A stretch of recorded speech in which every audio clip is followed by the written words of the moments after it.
آه. آه.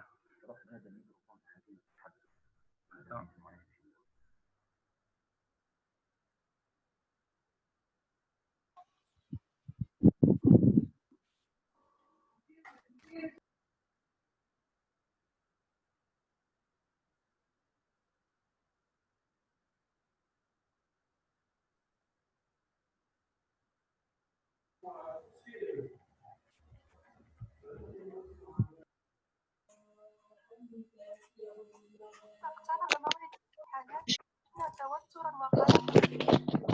لم نجهز أبدا امتحانا جامعيا من قبل. لقد كنا نشاهد تلك البوليكوبات أمامنا ولا نستطيع هو يعمل لي غرفة كانت بمثابة سمك.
Est-ce que vous m'entendez?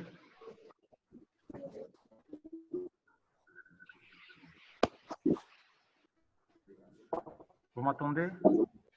وإلا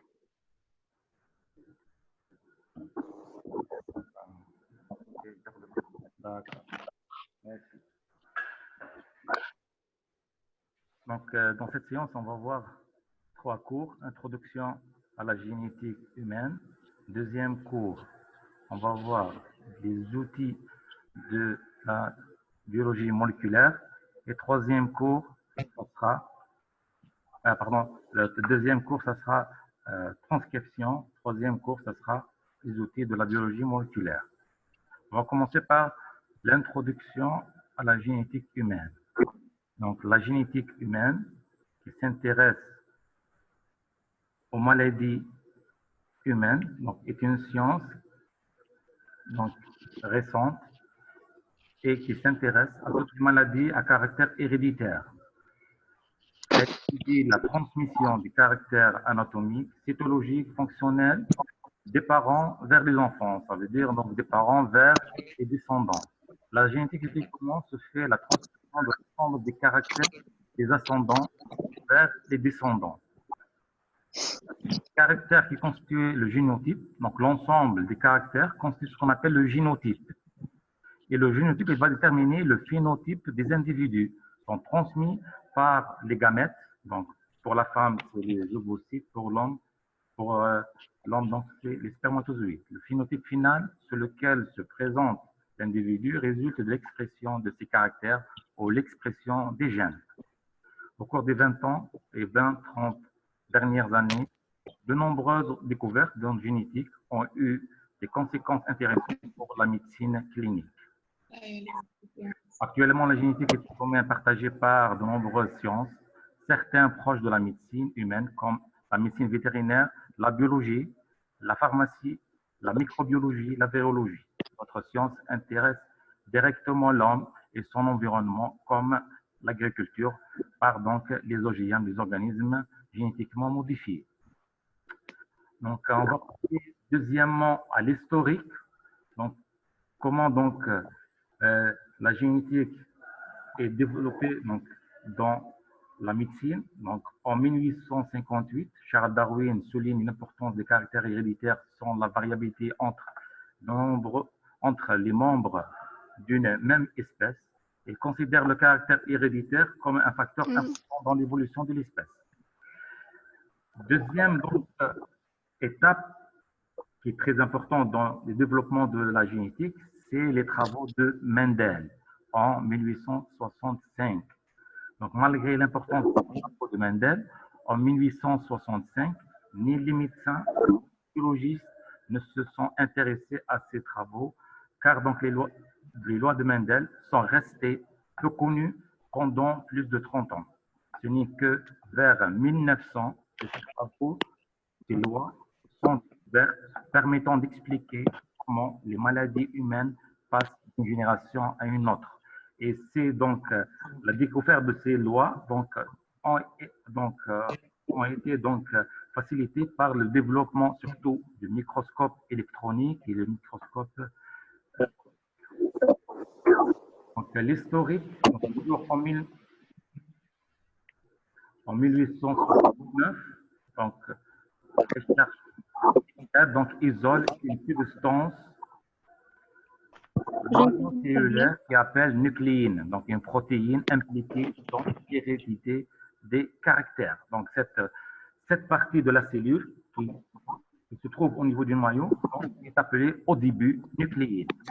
Et c'est par la suite, en 1888, Voltaire appelle les filaments observés au moment de la division cellulaire chromosomes. Donc les chromosomes renferment l'information génétique.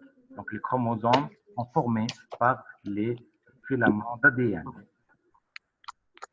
En 1903, Sutton et Boveri, en 1904, découvert dans ce qu'on appelle la théorie chromosomique de l'hérédité.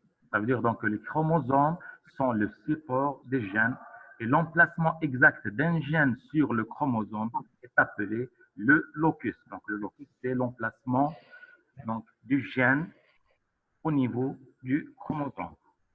Et le terme de génétique est introduit en 1906 la première fois avec une compréhension croissante de la nature universelle, de la structure et la fonction des chromosomes et de l'ADN.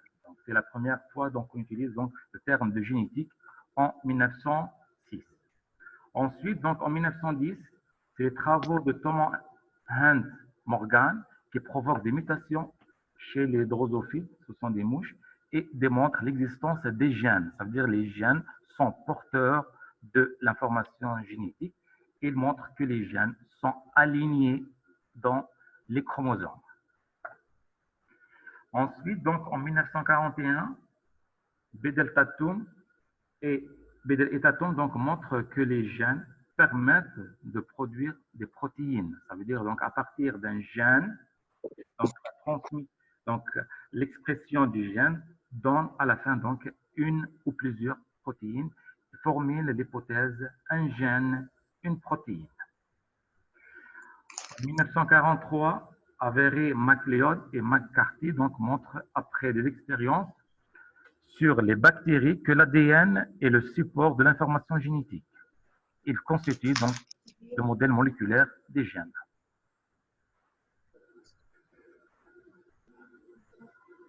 En 1953, James Watson et Francis Crick proposent un modèle pour la molécule de l'ADN. C'est ce qu'on appelle la structure de l'ADN bicatinaire. C'est une double hélice de brins complémentaires. Ces chercheurs obtiennent le prix Nobel en 1961. Donc la structure en bicatinaire, double hélice, et qui sont réunies par des liaisons hydrogènes entre les nucléotides. Ensuite, en 1956, le nombre de chromosomes dans l'espèce humaine a été déterminé, 46 chromosomes, chez les individus normaux, et le mécanisme de réplication de l'ADN est mis en évidence en 1959. Donc, sur ce schéma, on voit deux karyotypes. Donc, le karyotype, c'est quoi? C'est la formule chromosomique de l'individu. Et chez l'homme, chez la femme, on retrouve deux X. Donc, on a les gonosomes et les autosomes. Les autosomes sont les chromosomes somatiques qui sont numérotés de 1 à 22. Et au total, on aura 44 autosomes. Pour les chromosomes sexuels, pour la femme, on a deux X gonosomes. Donc, les gonosomes sont les chromosomes sexuels. Chez l'homme, on aura un X, un Y. Et ces chromosomes Donc, la classification des chromosomes par paire, comme vous voyez ici, donc un karyotype normal, et donc la formule est 46XY pour l'homme et 46XX pour la femme. En